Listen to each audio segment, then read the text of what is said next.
Hello, this is Grandmaster Gary Fasty Fontanes with another episode of MMA Power Talk. Sport karate illustrator at the Dojo, teaching people things that, man, you maybe not aware of, but you will be. Today we're going all the way back to the days when men were men, when fighters were fighters, where you actually had to hit the person to get a point. In addition to that, this gentleman here was like a superhero to me. Man, I was a mere mortal. This guy was walking around like Superman. And anyhow, the bottom line is that there's different forms of martial arts, and there's different people who represented it. But this gentleman here is on my 300 because he literally leads by example. We're going to hear a lot of stuff about not just him and his son. He's on a tight schedule, so I'm going to get directly to the point. Now, if I pronounce his name wrong, if he hits me, I'm going to sue you. You guys will be my witnesses. This is Sijo, Abdul, Mutakabbir. Are you there, sir? I'm there, good brother. How you doing? Was that close enough? Brother, you're a beautiful brother. I always love your spirit, man, your energy. Well, I appreciate. Yes, sir. I appreciate you, and I would have to say that having a conversation with you and knowing that I'm one of those few people that make you smile, well, I feel warm and fuzzy about that. Yes, sir. Yes, sir. Well, I just want to begin by saying, brother, I thank the Creator for blessing me to be alive in this day and time in the state of mind that I am of a positive individual, and I thank the Creator for blessing me to be able to communicate with a person like you with a positive mind in this day and time. Where there's so much different anarchy and corruption and ignorant individuals that's doing so many diabolical things. So it's truly an honor. It's a blessing. Thank you for those kind words. Since this is not about me, it's about you, so I want to find out because I'm really curious, and we want to know, in the beginning, was it motivation, desperation, inspiration when you actually started in martial arts? So if you give me when you started and what motivated you or inspired or what have you to do it and what style it was. So let's talk about the beginning. Well, I started training in martial arts when I was about 11 years old, between 10 and 11 years old. And growing up in 267 West 118th Street in Harlem. This was a time when, the only communication was with your knuckles and you had to have heart. So, you had to bow your fist up, you had to fight your way from going to school and coming back home. So my father was a professional fighter, so he was taught us how to defend ourselves. So it was sometimes during those days when I fought sometimes 1, 2, 3, 4 times a day, and this is without exaggeration. So during one particular episode in a fight, I had gotten a situation with this particular friend of mine who later on became a professional boxer during the same time of Sugar Ray Leonard and Hagler and Hearns when they were champions. He was also an upcoming champion.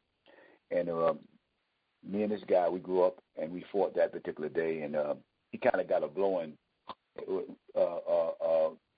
little bit when my father grabbed me. So I got hot. So my father took me upstairs, and so I always wanted to get this guy back. So at that time, my sister, she was dating this particular individual that was an exterminator, and he was exterminating the house, and I was so hot. And the guy, he gave me some wisdom about spirituality, but I didn't really want to hear it at the time. And so he said, "Have you ever heard of karate?" I said, "Karate." I said, "Karate's for girls. You kick and punch. I don't want to know no karate." I said, I want to just box. They said, "Well, I got a karate school, and maybe, I'll take you for a ride one day, and you can come see what we do." So he took me for a ride, and it was up in Queens, and I was living in Harlem, and I just wanted to get in the car just to be able to, take a ride in the car because, in those days, my family's poor. We was happy just to get on the bus. So when we took this ride, he took me into this place called the Dojo, and we sat down, and I watched these individuals come out with these white uniforms on, and they all made this particular motion and of courtcy and respect. So I say us, and they all just had this disciplinary mode, and it like sent chills throughout my spine. I said, "Wow, I want to learn this." So I sit there and looked at it, and I watched that class for a while, and that was basically the last I seen of that. So then what happened was I had was always intrigued with that. So my family, again, like I said, we were poor, so I went down 42nd Street one day, and I liberated 2 books. That's a nice way of saying, what I mean? I don't want to say what I said. But I liberated 2 books called This is Karate and The Way of Karate. And I took these 2 books home, And I got wait, we got to backtrack that. We got to backtrack that.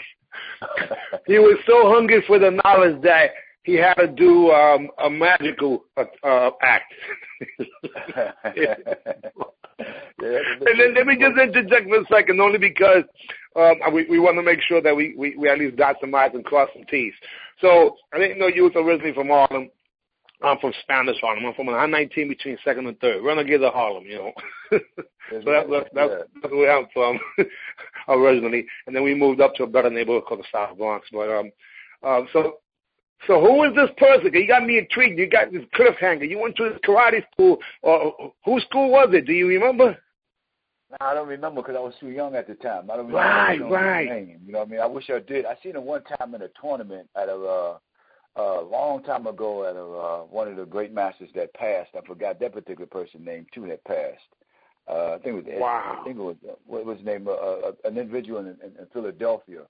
It was his name, Collie Griffin. Collie Griffin. He was at Collie Griffin. Oh my God, Collie Griffin. Rest in peace to Collie Griffin. Oh, that was one of my people, Kaju Kembo and Kembo. Oh man. Yes, sir. And we spoke. All right. Right. Go ahead. Yeah, let me just shut up. By the way, if you don't hear me, because I put myself on mute, you know, because I don't want to interject. But man, that's a wonderful story. You liberated the 2 books. Continue. Yeah, I read these 2 books. And I just basically studied them, and I mimicked the illustrations of the books over and over and over again, and it's played glass windows to the point where, I basically really believed that I became one of the illustrations. You know, animation of one of the illustrations through my spirit. You know, so I truly believe became a karate man because I had no one to teach me, and then eventually, what had happened, I begged my family so much that my mother, I was very serious with this, so she gave me $100, and I went and took this $100, no, she didn't give me $100. I'm sorry, my older brother gave me $100, and I took this $100 and I went and I joined Master Henry Cho's school on 23rd Street on 8th Avenue when he was back there, Master Henry Cho.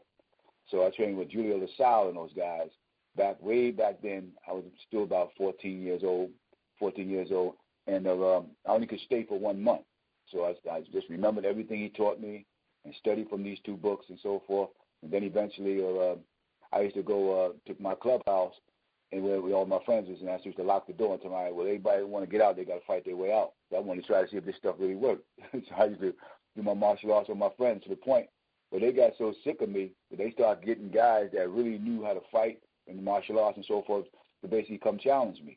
So I used to fight these guys all the time. So I used to basically just have a lot of fights in Harlem. I mean, 25, 50, hundreds of fights throughout the years. This lasted almost from 13 to about 15. And then one day, I met an individual they brought to the clubhouse. This guy had bell-bottom shoes on, square-tip shoes, bell-bottom pants, and an afro. And he was a short guy, and he came in real humble. And so I was a little arrogant by then because I believed in my martial arts was supreme, what I've learned and so forth. Because I was already a fighter, so I believed I was a good fighter. So he came to my clubhouse, and he had basically, he asked me certain questions and so forth. He said, you know how to kick? I said, yeah, I know how to kick, which is a crazy kick I created. He said, you know how to do form? I said, yeah, I know how to form. Some crazy form I created. You know how to break? I said, I know how to break. And so I was breaking boards. Anyway, so he said, well, let me see when you kick. I did some more crazy kicks. So as I did it, he threw a side kick and threw it to my neck and held the kick out. And my heart just jumped because the only one I ever seen do a kick like that was Bruce Lee. So, oh, my God, this guy's a real martial artist. And he said, you do any form? So slowly but surely I was losing more confidence in myself. And I said, yeah, I did a form. So I did some more crazy form. And then he did this beautiful form. I said, wow, this guy's awesome. And so then he said, do you break? At that time, I lost doubt. I break a little bit. So he said this cinder block. He said, well, I'm going to break. Wait a minute. Wait. I gotta stop because you know what you're doing. And guys, those of you who are listening, you're hearing the true stories. And if you notice, there's a lot of commonalities with people who aren't able to afford martial arts. But when we took lessons, whether it was for 1 day or 1 week, 1 month, we cherished those moments. And then we took that and practiced it. I used to punch trees. Anyone who said they did martial arts. And I would take somebody, if I had a top, just the top was enough. You take a uniform, if one person wore the belt, one person wore the pants, one person wore the top, and the next day we would trade it off. So those of you who have been fortunate enough to have your parents invest and have the opportunity to invest, man, some of you just blow it. I mean, we had to do whatever it took, including inventing and creating. Is that correct, sir? Absolutely, including liberating books. All right, I'm going to put myself on mute again. That was awesome. I'm curious to find out who this was. Maybe, I don't know. Let's find out. Yeah, I'm going to tell you who this individual was. So anyway, when he was getting ready to break this cinder block, he said, I'm going to break it. He had his hand towards his chest. He said, I'm going to break it from a short distance. So I looked at this guy and said, yeah, good. Now I'm going to be able to laugh at him in a sense because you're going to break his hand. So he hit it and he didn't break it. So before I was getting ready to laugh, he picked his foot up and he stomped and it crushed. I said, oh, man, this dude is for real. So I sat there, and I sat there in the dark. I cut the lights and I sat there and I said, man, I got to find this guy and train with this guy. So he told me his name, and I'm going to tell you who his name is. This name of this particular person, who my first authentic instructor was, that trained with a long period of time, was Monroe Morrow, now known as Abdul Musawir. Oh, wow. Wait, now you just blew me away with that one. That was, if I'm correct, isn't that Earl Bennett's instructor also? That's Earl Bennett's instructor. That's Happy's Crump instructor. That's holy, right, Happy Crump, rest in peace, was from the Boogie Down Bronx. Holy smoke. T. Taylor's instructor. All of those individuals. Rest in peace to T. Taylor. Yep. We all come out the same. And wasn't he the gentleman that also crossed over? He was teaching shorter combat, and then he started doing, I think, Tai Chi and some other stuff years after, wasn't he? Absolutely. Yeah, he's still doing that just like me. I do Tai Chi and all that, too. I do all of that. Whoa. Okay, let me put myself on mute because I'm being edumacated. Edumacated. Yeah. So when he broke that and he left like mysterious. He just disappeared out of my life. For at that time, I guess I was like 15, and so I was on a search to try to find this individual. For years, I tried to find a Monroe Morrow, like on a quest. But in the meantime, I just kept training. I tried to remember what he said and remember what he showed me, and that basically put that Bushido spirit in me stronger, where I really wanted to really fell in love with the martial art from when I seen a real live person do what I seen in books. So at one time, I went to Charles Evan Hughes High School, and I seen an individual getting a little verbal confrontation with three guys. And as he was talking, one guy pushed him, and this guy threw a hook kick, a beautiful hook kick like Jerry Fontenay. He had legs like you. Beautiful kick. He hit this guy in the head. So immediately, I didn't know who he was, but I just ran to his aid, and I broke up one of the guys, and we basically became good friends. And I asked him, I said, man, who taught you to kick like that? And he said, my teacher I'm trying to find. I said, what is his name? He said his name was Monroe Morrow. I said, Monroe Morrow? So it's like, we became close just over Monroe's name. So it was three of us. So we called ourselves almost like the three musketeers of the martial arts. Me, him, and this individual named Charles Hercules. And this particular person I came to his aid, his name was Charles Stupart. That was his name. So us three came. So what happened was we started basically sharing what we knew of information, and we just basically started putting into practice by basically trying to spar with other different martial arts that were real martial artists. And so what we used to do, basically go pretend. Like he would pretend he was the instructor and I was a student, or I would go to the student, he would pretend that I was the instructor, he was a student, and that's how we used to compete and fight against other guys. Because those days, a lot of people couldn't afford schools, so you had schools in their basements, at schools in clubs house, at schools in different places, just like they do today. So we used to go to those places and spar, because in those particular days, martial arts was more mystical. Everybody was in art like it is today. Today is just a sport, and people don't appreciate the value of it. But in those days, people appreciated the value of it. So that was my beginning of how I started. And then one day we found out it was an individual teaching at the PAL in the Bronx. And so we heard about this guy. So we all promoted ourselves at that particular time, the green belt and purple belt. So we thought we was qualified because we was beating all the average green belts and purple belts up. So we thought we was qualified for that rank. So we heard about this guy. It was real good. He was teaching a lot of people free in the PAL. So we all ran over there to his school, and we all had our belts on. We had our black gis on because we wanted to be rebellious. Everybody wearing white gis. And we went into that school, and lo and behold, who we ran into? Face-to-face, Monroe Morrow. Whoa. We ran into Monroe. Is this the PAL on Webster Avenue?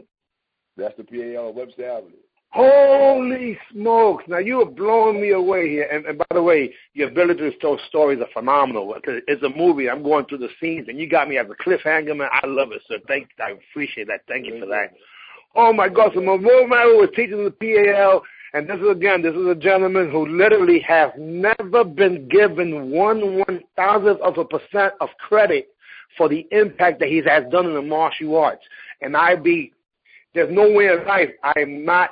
You don't have to call the cops, because I'm going to get everyone, including him, who's alive, that are pioneers and legends, to tell their story on Dojang, because it's the right thing to do. Okay, let me shut up again. Great story. Now you're in the PAL, but you're wearing a belt. Uh-oh. Yes. I'm wearing this belt, and I'm running to Monroe. And the reason why, I always give credit to Monroe, because what you just said, and I'm going to echo those words. Monroe is what you call an unsung martial art master that never was given the credibility, even up to the day, of these great warriors that he produced, like me and Bennett and Happy Crump and T. Taylor, and and it's more that basically that we can talk about, and it's go on and on and on. But these guys, they went into these different eras, and they basically somewhere they forgot the ties with Monroe, because he was the youngest of all the great masters of Moses, the great Dr. Moses Powell. So I do have a question, only because I don't know, and this is a side note, maybe it's because I spoke to a gentleman briefly. We were supposed to do a power talk. It didn't work out. Obviously, he's busy. But did Phil McRae train there also, or does he come from one of those? Absolutely. Phil McRae is my Okay, perfect. Yes.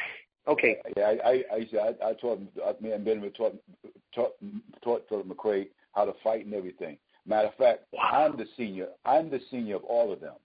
I'm the senior. Wow. I taught Bennett how to fight. I taught Bennett how to fight when he first came.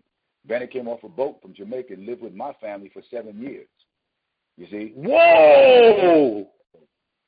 So I'm Bennett senior.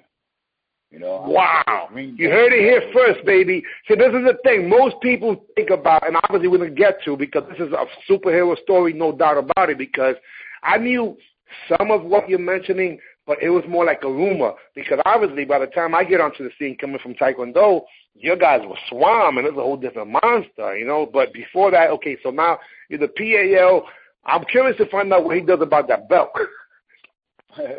Well, then we got to look at first. This is before the birth of Abdul Mutakabbir.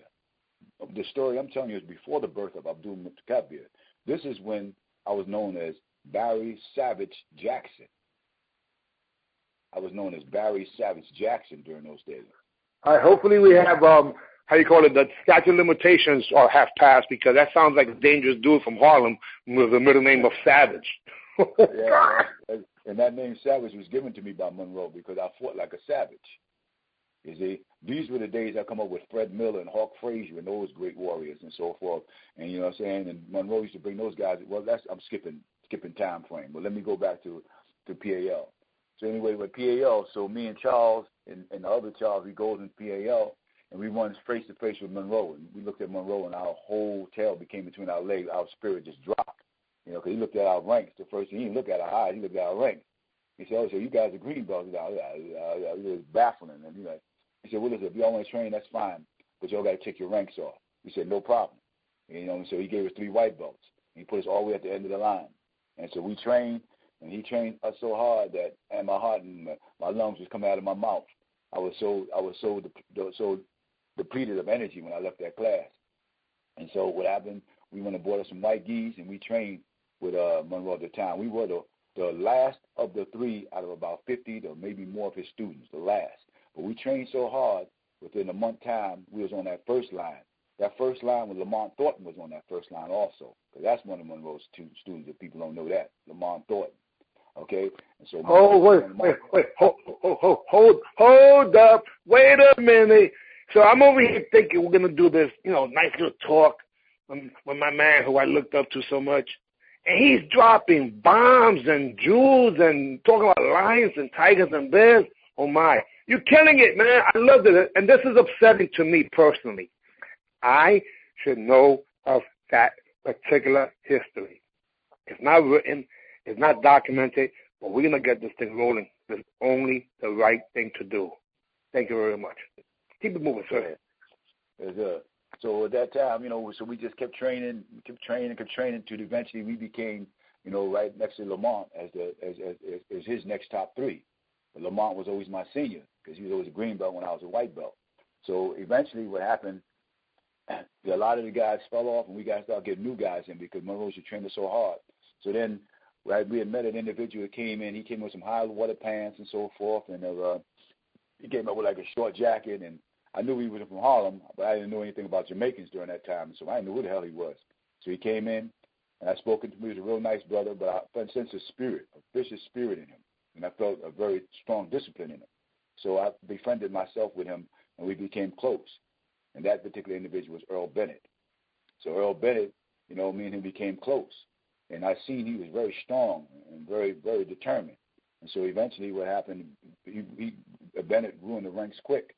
And so I used to basically always work with him and talk to him and things like that. But he didn't have a place, so I invited him, he introduced him to my family, and he stayed with us for 7 years.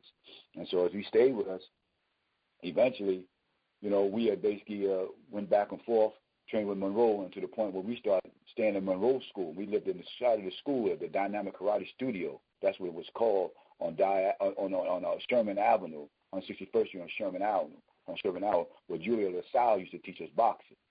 Hey, wait, hold on a second. Did you just say Sherman Avenue? Yeah, Sherman Avenue. I lived in 164th in Sheridan. That was next to the Met. Yeah, we live right on the. We used to right the 161st. Oh my gosh! In 1971, we moved to the Bronx, and there was a karate school there, and the instructor was a black guy. And I've asked people, they don't even know who the heck that was, and you just freaking killed it. It was right. Anyway, that was us. Oh my gosh! There was a Met supermarket right there in the corner. Exactly. And Julio LaSalle, which was a legendary boxer from the Bronx, he used to teach us because he was a good friend of Monroe's. So we used to be in there. And so what Monroe used to do, Monroe used to take us down to the Music Palace and the Pagoda Theater and the Sun Singing. We used to look at the martial art movies all the time, and that's how he used to basically get us strong into the spirit of the martial arts. They used to take us down to the Japanese movie down on Broadway. We used to show all of the samurai movies and stuff like that there. So we used to look at all these movies. So we used to be with Monroe all the time. And then Monroe would take the greatest champions at that time, the greatest champions like Fred Miller and Hawk Frazier and it was so many others that came in and so forth. Earl Monroe used to come down there, and all these guys. We used to go to the Nisei Goju school, or even Ron Van Cleef and all these guys. They used to come down to school. We used to spar these guys. And Monroe used to always say, these are all your seniors, but eventually you're all going to be better than them. He always put that into me and Bennett's head. He said, eventually you guys are going to be better than them. Y'all just be humble because it's not your time yet. And so we used to spar these guys all the time. And, man, these guys, hit us so hard, man, that if you was a coward, you wouldn't be in that school. But, if you were strong, you would get stronger. And so we were strong, and so we got stronger from them. And that's how we basically became. Let me ask a question, because what you just mentioned there, this is way beyond kicking and punching. This is way beyond being a martial arts instructor. This is being an extended family member, like an uncle a crazy uncle that does karate that's looking out for you more ways than one. And that's a disciple as opposed to just a student, and which is incredible because, for those of you who were fortunate to be brought up by your father, which I wasn't, when you get someone who as a mentor, it's a special relationship. But this guy here is literally teaching you or positioning you and the rest of your clan, your crew, your party, your clique, your school, your dojo, to become legends. So you mentioned Van Cleef. Did Over Watson ever go there? Can you mention a few more names? You mentioned Earl Monroe. My God, that's Nisei. And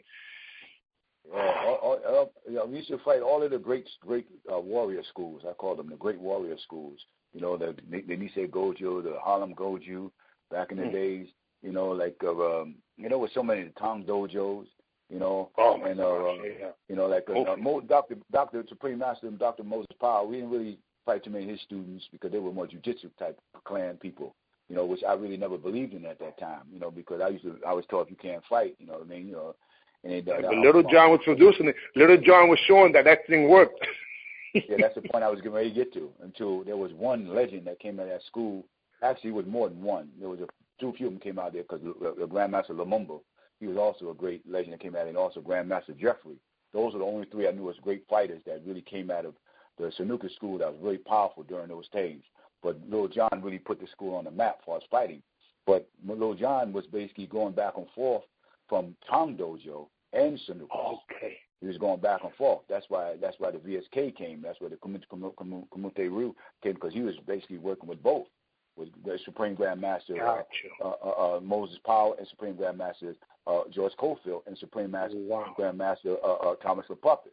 So those who John was training during that particular time. I have a question only because I don't know. Rest in peace to Fred Hamilton. Wasn't he also doing Shotokan in Harlem? Just because I want to get some type of yeah, that was listening. Master Hamilton is one of my instructors. I'm a 4th degree black belt in Master Hamilton.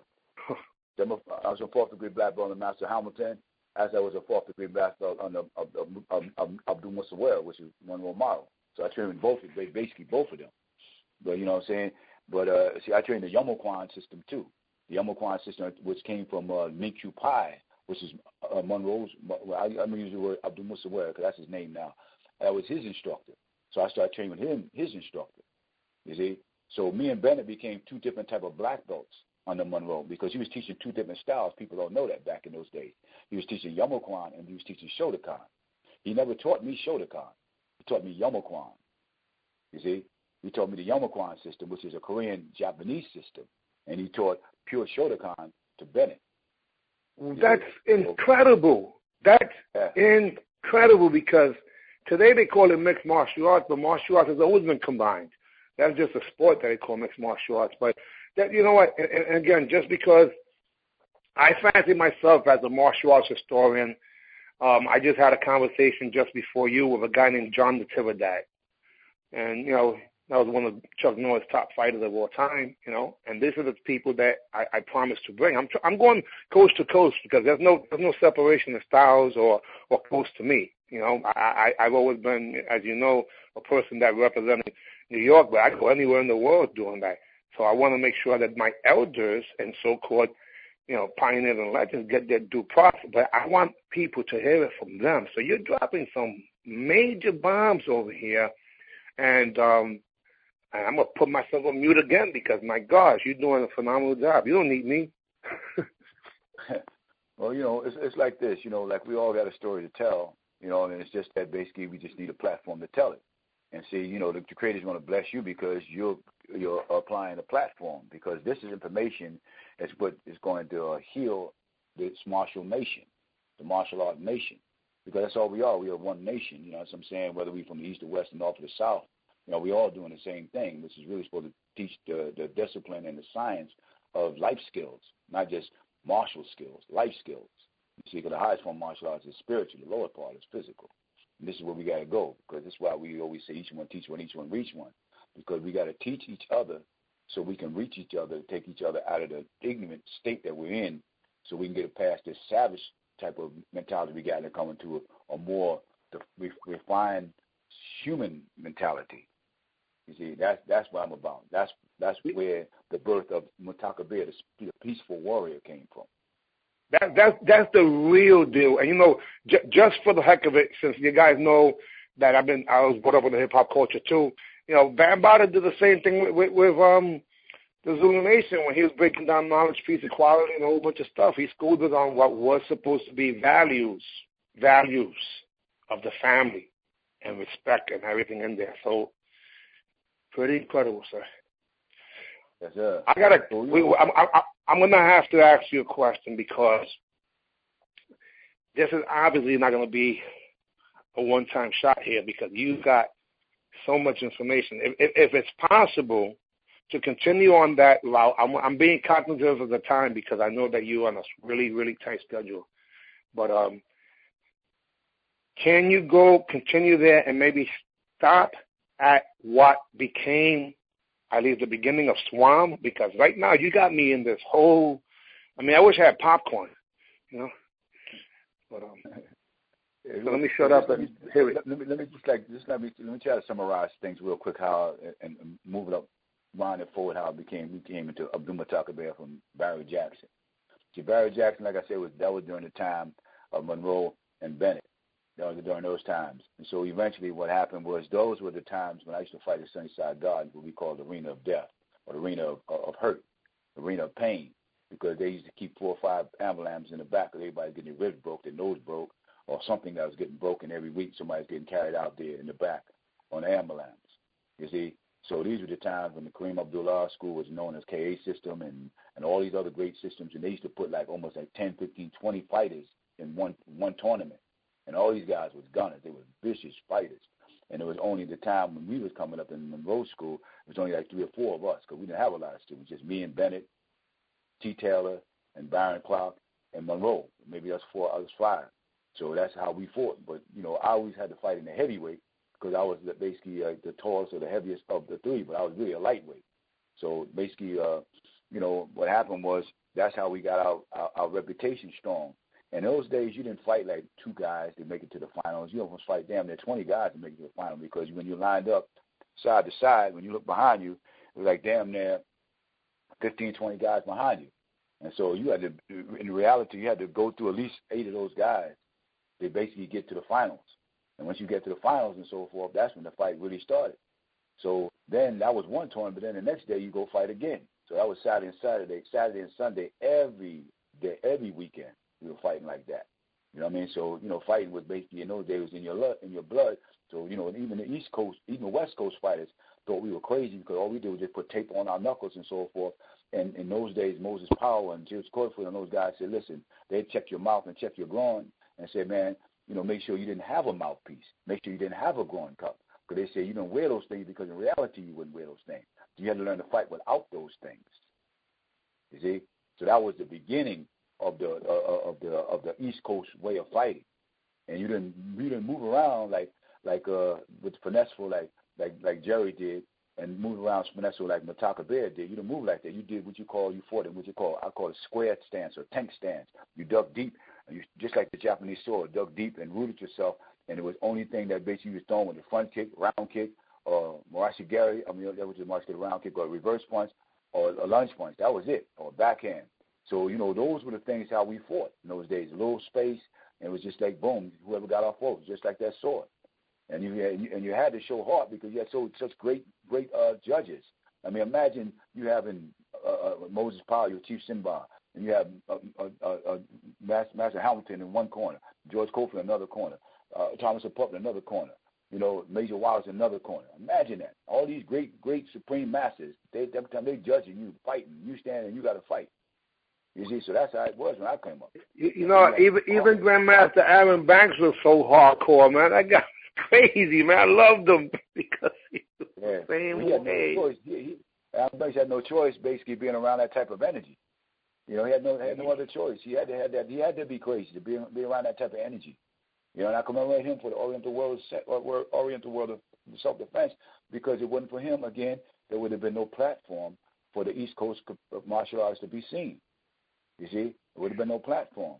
You guys who are listening, please understand this. It was East Coast and West Coast only because the media and the magazines were on the West Coast. So what ended up happening from 1975 up until about 1986, technically, on the national rated, the closest thing to anyone being rated nationally was the top 20, and there was gentlemen like Mutakabbir, and they got a chance to go. So I'm fast forwarding just a little bit because I have an interesting audience. These gentlemen had a chance to compete at the U.S. Open back, I think, in '79 or something like that. And they went to the Battle of Atlanta. I mean, at least. So as being a fan of martial arts, I always wanted to identify in the magazines where any New Yorkers were at. And there weren't too many New Yorkers that were traveling out of New York, but because New York had its own world. And everyone who we talked to, including John Nativitat today, attested that, yeah, those guys were crazy. So continue. Take it away, sir. Yes, sir. Yeah, so fast forward, going into becoming Mutakabbir, when I retired, as Barry Jackson, I retired for 7 years at a competition. All I did was just train, you know what I mean? And at that time, I began into the Nation of Islam. When I came into the Nation of Islam, the Honorable Elijah Muhammad told us basically we could get involved in anything of sport-like activity. So, I love the religion more than I love my art. So I went out of the martial world as far as competing, but I never stopped training. So then when Abdul Muhammad passed and his son came in, Imam Wafdi Muhammad, he came in 1975. At that particular time, I was a trainer of the FOI, the Fruit of Islam. And I was training them, and I was a street courier selling papers and things like that there. And when Imam Wafdi Muhammad came in, he had basically took all of the couriers, the street couriers, and he had given us our name. So he had given me the name of Abdul Mutakabbir, which means the servant of the majestic, superb, the independent one who rises to all occasions. And then he said one day, and he was speaking, not to me, but I thought it was directly to me. He said, we need to get back up and go back into that what we used to be before the nation, and we need to inject peace into that atmosphere and become an example of good in that atmosphere. So I sat there in the Musalla, which is the prayer hall, and I sat there, and tears came out of my eyes. And I asked the Creator, I said, Ya Allah, I said, bless me to go back in the martial art world and become a great champion. But don't give me fame and prestige. Let me be known in the hearts of men. And I said that 10 times to myself. I said, let me first be known in the hearts of men. I don't want fame and prestige. I want to be known in the hearts of men. So what I did, I went to Master Hamilton's school. And I went to his school, and I asked him, I said, can we do a barter program? Can we do a barter here? And he said, if I teach your students, can I just work it out in your school? And he said, absolutely. He was honored for me to come here because he knew what type of person I was.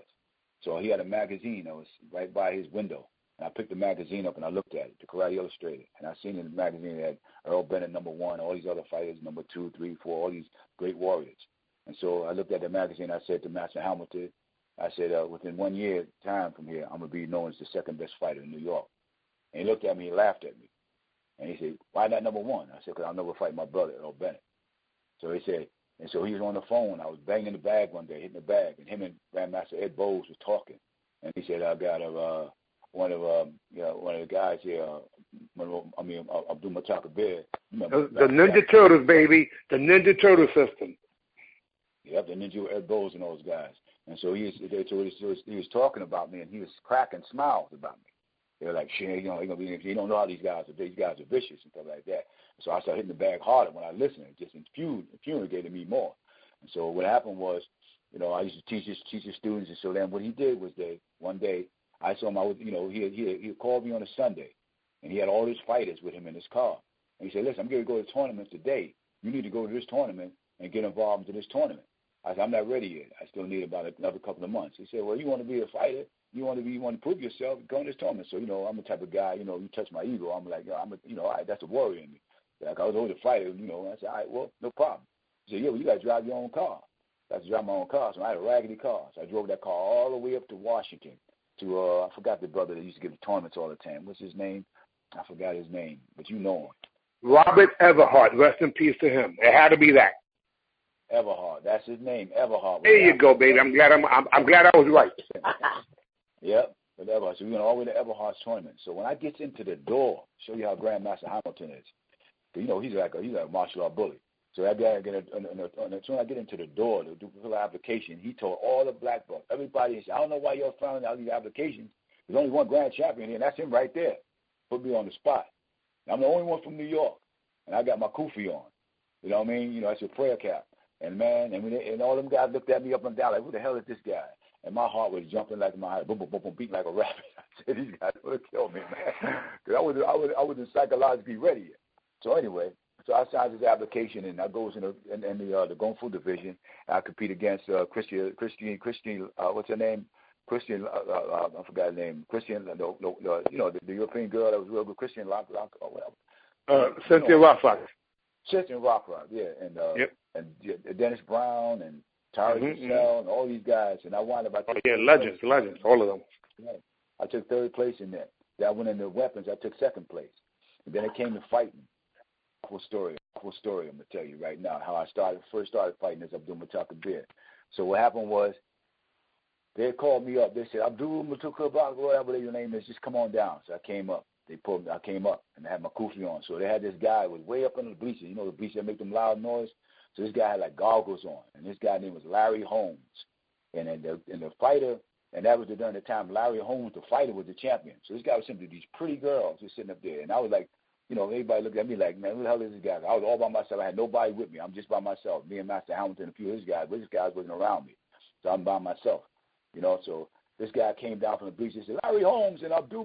This guy came, right out there, got him from my face. He said, This guy was maybe 2 inches taller than me and super big, muscular and everything. I looked at this dude. I said, man, this guy's going to kill me, man. You know what I mean? So my heart was beating the kid fast. So anyway, so it told y'all made us spar. And so I was hitting this guy with everything in my mind. But physically, I wasn't moving. This guy was whipping my behind because it was continuous fighting. And then Master Hamilton walked past me. He said, Mutakabbir, get yourself together. I turned around, looked down to my left, and I turned back around. This guy hit me right in my nose. Boom! And I turned around. I said, Allahu Akbar. Yeah! Like that. And, man, our spirit, man, became what you call a superhero. I became like the Hulk. I destroyed that guy. And when I destroyed him, I destroyed the next guy, and the next guy, and the next guy, and the next guy, and the next guy, about 8 of them. And at the end of the day, I was the grand champion. That's my first grand champion as Abdul Mutakabbir. And then from there, I went to Wow. And you know something? Going over to Washington, D.C. from New York, that was a big deal. Years after, because I saw the magazines that you guys had gone, there was a gap in between with New Yorkers didn't go down there for a while. I went and I took Tony Morris and a bunch of people like Ken Duala, today known as Abdul Aziz, and Jonas Nunes. And I said, man, we go, and Time Up, the last drag, I said, man, we going down there. And that's why we continued that route. Your guys were the ones that were really breaking barriers and going into other states to test your skills. But Hamilton, rest in peace for him, set you up for success. Here you go, sir. That's what it was. Yeah. It set me up for success. So then at that time, there was another great warrior that was in there's in New York, and he had held 7 titles, in 1 year. What's his name? Dark-skinned brother, for a heavyweight brother. He was like an unorthodox type of guy. I forgot his name. It has to be Ron Henderson. Man, brother, you're on it, man.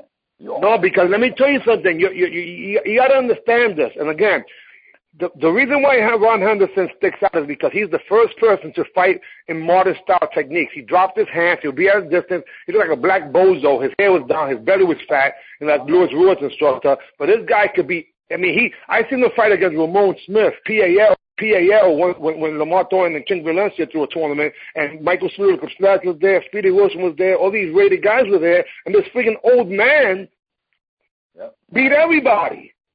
Yep. Henderson. All right, so let me shut up. He held 7 titles in 1 year. Nobody broke his record. He was like a great fighter, coming up in the heavyweight. So I said, man, eventually I'm going to run into this guy because he was eliminating everybody and I was eliminating everybody. I was the new kid on the block, but everybody knew I was the old dog, though. Everybody knew I was the old dog as Abdul Mutakabbir. They just knew I was just somebody new, but they didn't know I was Savage Jackson. So only those who knew me was the old school guys knew me. That's why when I came in, I was doing the Kung Fu. Nobody knew that, So anyway, so when I fought him and I beat him for his grand champion, and then eventually, I had held, 13 grand champions in 1 year.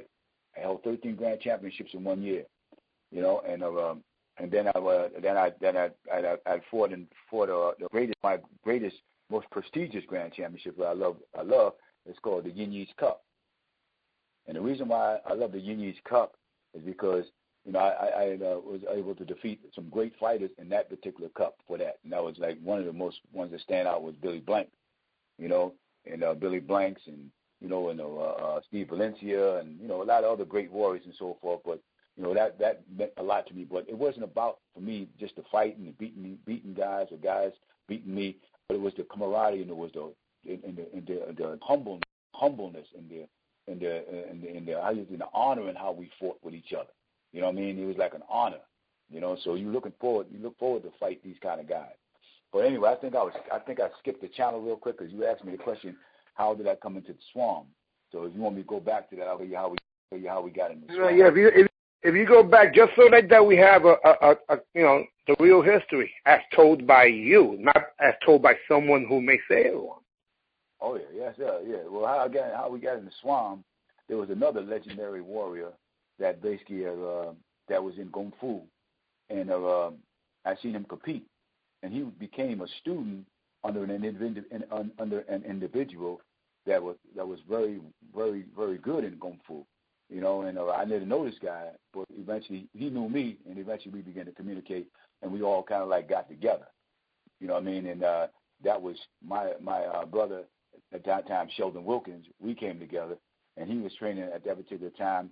His original teacher was Peter Urban on the Goju, but then he started training Kung Fu on the George Clayton. So all three of us we locked together, and we basically we put the New York Kung Fu on the map. There was other individuals too was out there. I think his name was Benson Lee. He was one other great one that was out there. You had Benson Lee. You had Paul Brazil doing the kickboxing, and then but Benson Lee was really the main guy in terms of forms, and that's where Ross Luck used to come down and train, learning the Eagle Claw from Benson Lee. But not too many people were put in, like you said, put in New York. Now, of course, you had Hewitt Chamberlain, but he wasn't really competing because he was another type of dude with the Fu Jia Pai. But pretty much that was it. And the Kung Fu that was around, Mitchell. Mitchell. Ralph Mitchell, okay. Yeah, but see, but the only bangers. That was it. The only bangers of Kung Fu was me and Sheldon. See, we were the bangers. We were the fighters because we originally wasn't Kung Fu people. We were karate people.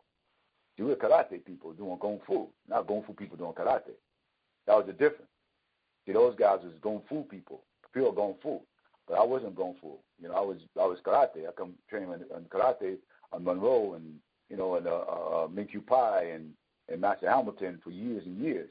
So I've been into Kung Fu, but I never really understood what Kung Fu was until one of my students came and told me, you know, there's a guy down there just as good as Monroe, and this guy, he knows what he's doing. You need to go check him out. And that individual is a great master right now, and a lot of people don't even know about him. He's an unsung hero. His name is Raymond Nelson. That was my teacher. You know, Raymond Nelson is a very powerful Kung Fu master. Only those who know in Kung Fu deep know of this particular individual, Raymond Nelson. He's the only one I knew that could put his hand through a human body. This guy had real iron palm, had real still fingers. You know, he's a praying mantis master of the northern style of praying mantis. So I started training with him. You know what I mean? When I was in the, you know, and that would help me develop my system, which was called the Fujika boxing system. Fu for Kung Fu, Ju for Jiu-Jitsu under Moses Powell, and Ko for Karate on Monroe and Ming-Q Pai. And Sheldon's system was called the Tatsutora, which means the Iron Tiger system, and where basically his creativity from Peter Urban system. So we got together, and one day he called me up about 2 or 3 o'clock in the morning. He said, "I got a name for our school." I said, "What's that?" "Swam." I said, "Swam." I hung up the phone on him. He said, "Call me back." He said, "No, Swam. Sheldon Wilkins, Abdul Mutakabbir." "Oh, man, I got a ring to it. That's tight. Yeah, I like that. Sheldon Wilkins, Abdul Mutakabbir." So that was our first acronym of the SWAM. And then later on, I went deeper. I said, we call it Spiritual Warriors Against Madness. Soldiers with a mission. Soldiers with a mission. Strong, wise, achieving mind. Man, you was kicking rhymes, man. Kicking rhymes when you was judging. You know what freaked me out? Now, remember, I come from originally Sang-Soo Tiger Kim, right? So we're talking about straight up and down Taekwondo. And then I go to a tournament in 1977, and it's crazy. It's off the hook. No one's bowing the way I was used to the Taekwondo. I smelled Tiger Bomb all over the place, and pretty much there was a bunch of gangs, you know, this gang, that gang. And I was freaking out, but I understood gangs coming from Spanish Harlem. I really knew gangs, you know, my renegades of Harlem was in the family. So, but when you guys were, before you did your forms or your weapons, you had an entire speech, which is basically what you're trying to say. Give me an example of that. I mean, you guys used to kill it, man, like MCs almost. Yeah, we say SWAM is the artistry, simplicity, and the natural sciences of various forms of martial art, such as karate, kung fu, jiu-jitsu, and kickboxing. We believe under no certain terms, violence is strictly forbidden, except in the instant of legitimate self-defense. We all come in peace, but we are prepared to take you in pieces. Us. Yeah, I mean, think about that. You put some music to it. And I think I have seen a bunch of the stuff that you actually years after put into hip hop or to some tracks. And if I remember correct, I saw that a few years ago, and I was like, yeah, this is what I'm talking about, because that New York flavor and style and attitude that comes from Harlem is something that people just cannot understand it unless they're from there, you know? And I've always been a fan. I don't care. Never been a player hater. You know, people do their thing. I'm like, yeah, do your thing, baby. Yeah. Well, you know, like one thing about especially, and I'm just going to say New York, because everybody have their own particular way, but we have a certain type of swagger in whatever we do, whether playing basketball, football, martial arts, whatever. It's just basically it's just something about the atmosphere in the New York City, you know, or in the East Coast. Put it that way. We had a different type of flavor. So it's like anybody basically got involved in anything that they did, like yourself. You got in Taekwondo, but you flavorized it. You made it almost like your personality in your way. You was like a Taekwondo fighter, but you don't look like a Taekwondo fighter. You look like, you know, like your own particular way in doing Taekwondo. Because my whole philosophy is this: I believe all martial arts are good for where they came from. I believe karate is good for where it came from. Kung Fu is good for where it came from. Brazilian Jiu-Jitsu is good for where they came. They're good for where they came from, because they can operate real good in those environments where they came from. But see, when you come to the East Coast, you know what I'm saying? You know, it's a different type of mentality. It's a different type of spirituality. It's a different type of, you know, a whole type of energy.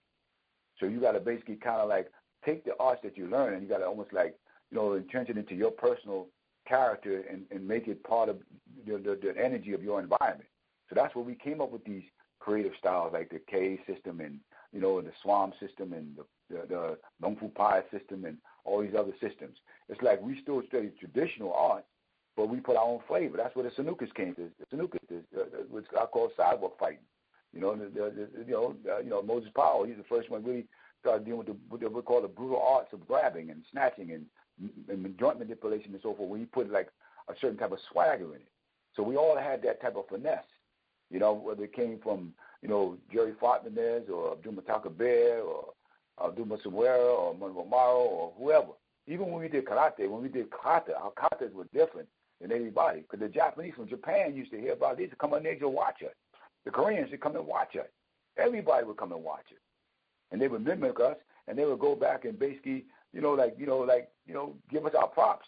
Not directly, but indirectly they had to, because they know that we took something and made it to fit us.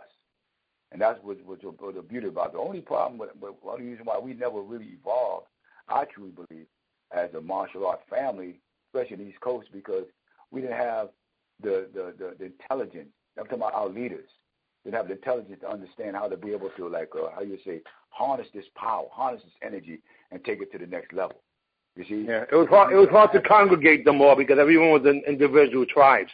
So the chieftains didn't know how to interconnect, even though people tried, but it wasn't easy, because when it was all said and done, you know, that village of New York, man, you know, call it what you want. The Bronx is separated, Brooklyn is separated, Manhattan is separated, and that to me was like Okinawa. You had the different areas, and then the hip hop attitude came in, which was part of the culture, even, you know, they're intertwined. I'm that young guy. I'm getting ready to be 50 years old, right? So I was 50 years young. So I'm looking at you guys fighting. I'm reading about you competing. What your style was so different to me was that you was like kickboxing. You was faking the reposition. You would do a move where you would fake, go to your right reposition, almost like Sugar Ray Leonard, and then come back with the punch, but you would hit him with a roundhouse kick right after. I have seen you punch dudes to the chest and had them quit.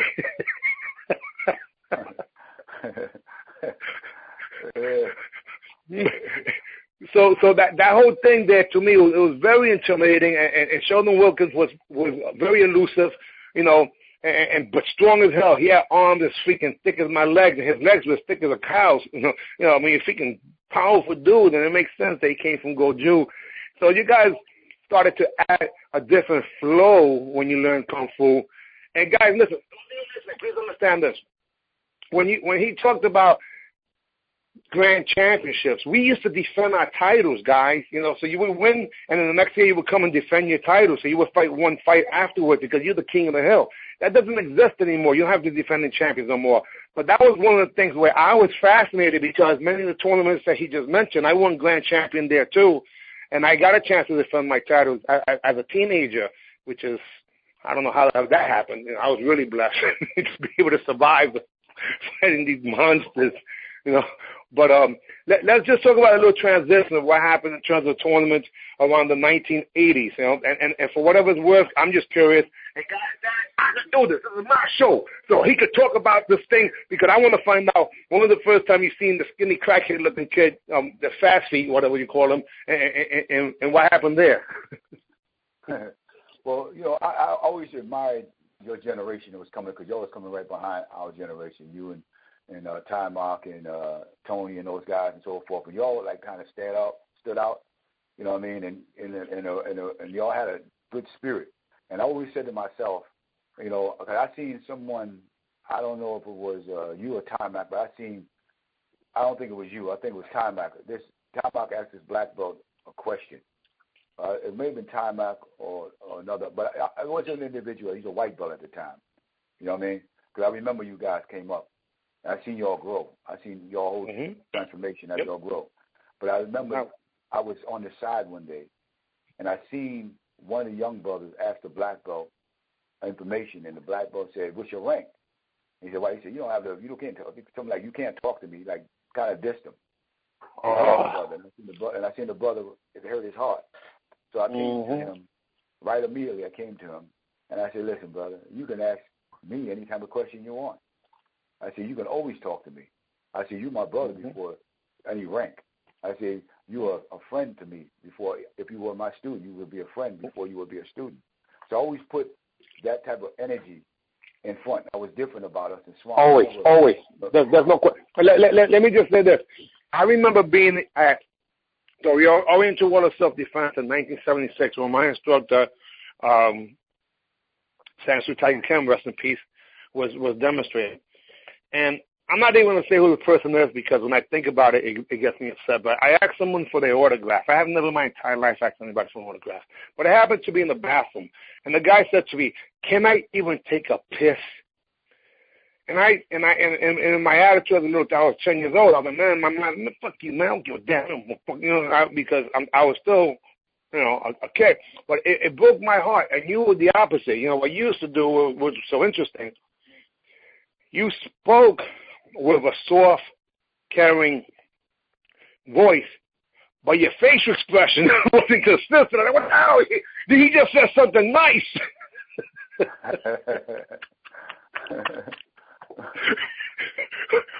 Oh man, that thing was so funny to me because you always say words of wisdom, dropping bombs. But when I looked at your face, I wasn't sure if you meant it. Not if you meant it. I wasn't sure if you was mad at me. That's why I try to make you laugh. Yeah, brother. But those were some great days, man. Those days, man, we could borrow them, man. They would be like it would help this generation even more to grow and understand the importance, of unity and the true spirit of Bushido in the art world. Because this commercial thing has came and it's good in a sense where you got more people on the street out of the drug dens and in the dojos. But it's kind of bad in a way where it's like, it's like the spirit part of the martial arts seems to have been compromised a little bit with just I would call the gladiator part. Well, listen, this here, okay, let me explain what this is. This is an opportunity for me to have and pay homage to the people who are alive, not after they pass away, because it doesn't help too much, I want to make sure that people understand that we stand on the shoulders of giants. I want them to understand that pioneers and legends are walking around every day. And I'm talking about martial arts in particular. I was recently at the Battle of Atlanta, and they interviewed me for two different, what would be medias today. And they walked past at least 15 people that they should have talked to first. And my heart broke. I was like, this is crazy. How could, these are people that I would ask questions to. So since I've been fortunate enough in the past to become some type of a marketer, I've been able to still keep myself relevant and in the history. But I said, no way in life am I going to let this thing happen. It was a disrespect for me, and I said, what can I do about it? So my goal is to get about 99 other people to do what I'm doing. So like that, we can maybe touch on just some of the people who deserve to have their voice heard. So there's too many people. There's too many people. Today I'm doing 4 different power talks. And I'm talking about from of Natividad is in Las Vegas. You're in New York. Tony Lopez is in Texas. And then tonight I have a young lady is in Philadelphia. If there was 100 other people doing this, then maybe we'll get a chance to talk to all those people. Because you just dropped about 5, 6 different names that I didn't even have on the list yet. So this is my way to showing people that not only just giving the homage, it's not just that. It's understanding that there's a timeline, there's a generation gap. These people, if you get a chance to listen and learn from them, oh my God, they'll save you so many years because they're here to help.